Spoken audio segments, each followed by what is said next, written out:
The commissioner has talked about how the defendant's been lionized and celebrated.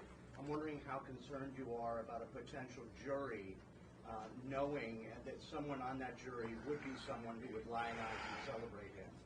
Well, I want to echo the commissioner's words, concerns, which I think were put forth beautifully. And we see a lot in these jobs. I meet with the families of homicide victims, and I just can't wrap my head around the notion that someone is celebrating this. To your specific question, we're at the beginning of a litigation now with our charge.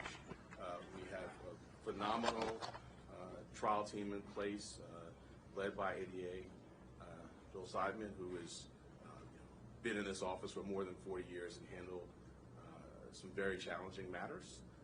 We have a wide-year process in place. I have faith in our jury system to select 12 people who can be fair and impartial, but we'll move forward, and that's something well down the road, but we'll be ready when that time comes. Two questions, if possible. One will be about Mr. Thompson's family. But the first, I want just maybe to explain more to viewers how you come to the conclusion that this is an act of terrorism. I think that's an important part of this. And so I'm hoping maybe you can explain that a little more and just sort of define maybe the statute here a little bit. Sure. And my point, the statute talks about attempts to influence or coerce a civilian population.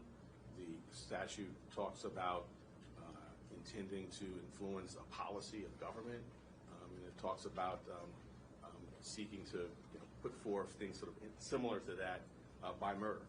So the statute, plain language of the statute is clear. Obviously, we've charged it. The grand jury has voted on it, and we intend to go forward and prove it. But I think it does help to take a step back and think about the proof in the case, some of the writings.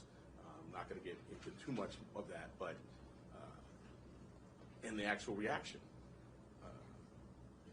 In the middle of Midtown, the beginning of a busy day, tourists, commuters, business people, the intent was to sow terror. And if I could